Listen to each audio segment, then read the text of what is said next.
एक ठोस में ऊंचाई 120 सेंटीमीटर, त्रिज्या 60 सेंटीमीटर वाला एक संघ सम्मिलित है जो 60 सेंटीमीटर त्रिज्या वाले एक अर्धगोले पर आरोपित है। इस ठोस को पानी से भरे हुए एक लंबवृत्तीय बेलन में इस प्रकार सीधा डाल दिया जाता है कि वह बेलन की तली को स्पर्श करे। यदि बेलन की त्रिज्या 60 सेंटीमीटर, ऊंचाई 180 सेंटीमीटर हो तो बेलन में शेष पानी का आयतन ज्ञात कीजिए। बेलन में शेष पानी का आयतन ज्ञात कीजिए यह पूछ रहा है। तो एक अर्धगोला है, क्या है, एक अर्धगोला है और अर्धगोले पर आरोपित है शंकु। अर्धगोले पर क्या आरोपित है? अर्धगोले पर आरोपित है, अर्धगोले पर आरोपित है शंकु। अर्धगोले पर शंकु आरोपित है। देखिए अर्धगोला है, इस अर्धगोले पर एक शंकु आरोपित है। इस अर्धगोले पर क्या है? एक शंकु आरोपित है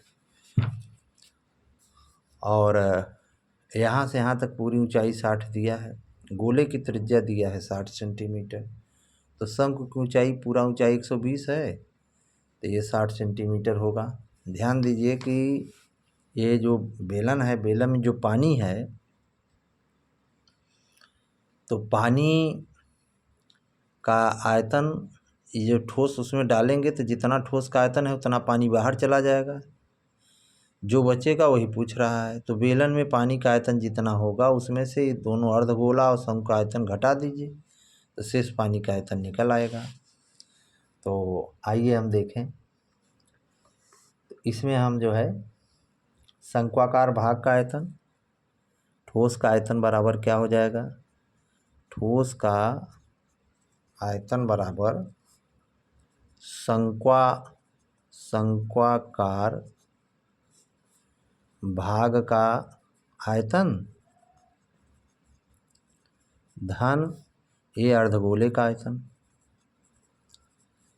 अर्धगोले का आयतन। अब शंक्वाकार भाग का आयतन 1/3 पाई आर स्क्वायर एच, अर्धगोले का आयतन 2/3 पाई आर क्यूब। तो 1/3 पाई आर स्क्वायर कॉमन ले लीजिए तो बचेगा यहाँ एच प्लस 2r।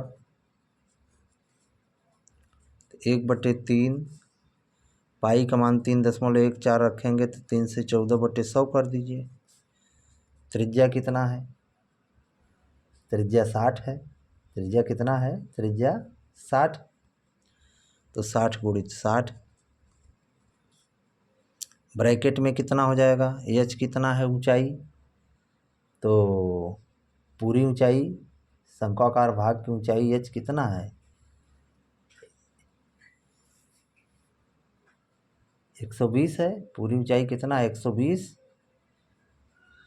120 पूरा है तो 60 ये हो गया। शंक्वाकार भाग की पूरी ऊंचाई निकालना है। पूरी ऊंचाई कितना है? 120 है। 120 ठोस की केवल 120 ऊंचाई है। ठोस की ऊंचाई कितना है? 120।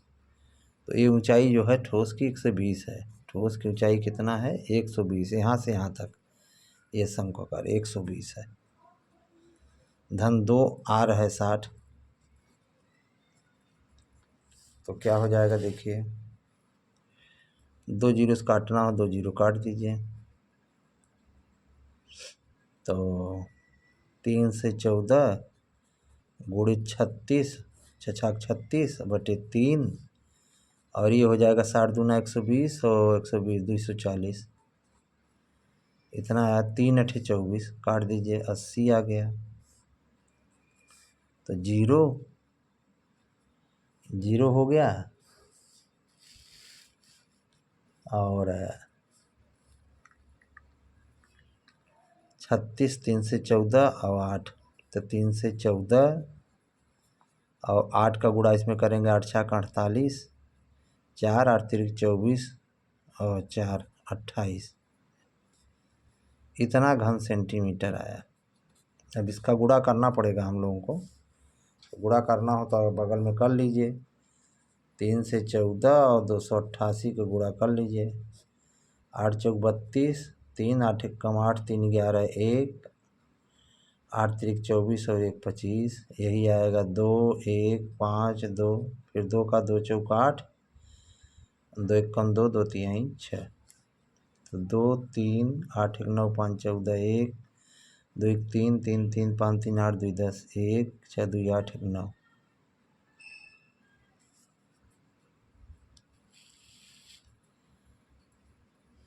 ठीक है, तो कितना आ गया ये 90,432, 90,432 आ रहा है।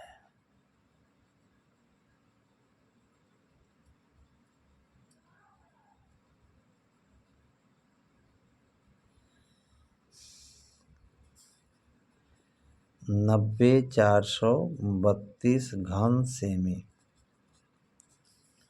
अब बेलन का आयतन निकालिए, तो बेलन का आयतन क्या हो जाएगा, बेलन का आयतन बराबर pi R square H, pi R square H, pi का मान चाहे 22/7 चाहे 3.14 रखिए, 3 से 14/100 हो जाएगा, और ये हो जाएगा 60 × 60। और ऊंचाई कितना है बेलन का, बेलन की ऊंचाई पूरा हो जाएगा 180, क्योंकि 60 इधर बढ़ जाएगा, ये जो है 120 यहाँ से यहाँ तक है, और 120 ये ठोस की ऊंचाई है केवल शंकु की, तो 60 ये हो गया, 120 ये हो गया, और 60 ही नीचे 180 होगा। बेलन की ऊंचाई, बेलन की ऊंचाई, ऊंचाई बराबर 180, 2 जीरो 2 जीरो काट दीजिए, तो यहाँ भी 314 गुणित 6 छक 36 गुणित 180 आ गया। तो अब इसका भी गुणा करना पड़ेगा, या ना गुणा करना हो तो ऐसे लिख लीजिए इसको भी, जैसे 3 से 14 288 इतना आया था, इतना घन सेंटीमीटर। तो अब पानी का आयतन निकालना है, तो पानी का आयतन निकालिए, पानी का शेष, पानी का आयतन, पानी का आयतन बराबर, ये बेलन का आयतन है 3 से 14 36 180 माइनस, इसको भी लिखिए कितना है 3 से 14 36 80, तो इसमें कॉमन है 3 से 14 गुणित 36, 36 भी कॉमन है, 180 है, तो इसको 180 माइनस 80 कर दीजिए, तो ये 3 से 14 गुणित 36, 80 में 100 हो जाएगा, 180 घटाएंगे तो 316 में 36 को गुणा करेंगे, 6 छक 36, 3 6 कम 6 3 9, 6 3 18, 3 छक 18, 3 1 कम 3 1 4, 3 तिहाई 9, 6 8 6 14 9 8 17, 1 4 1 5 8 13, 1 1 2 9 2 11, 11 37 6, 11 37 6, 11 37 6, और 2 जीरो बढ़ जाएगा, इतना घन सेमी।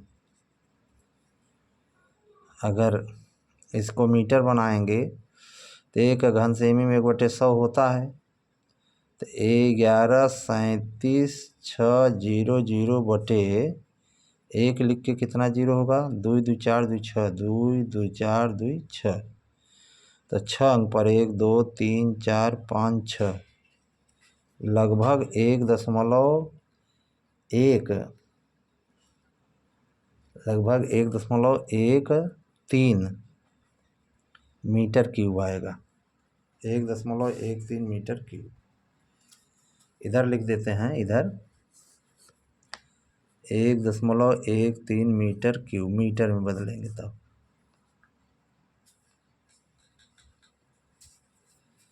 देख लीजिए फिर से एक बार, पूरा हमने, ये फिगर है,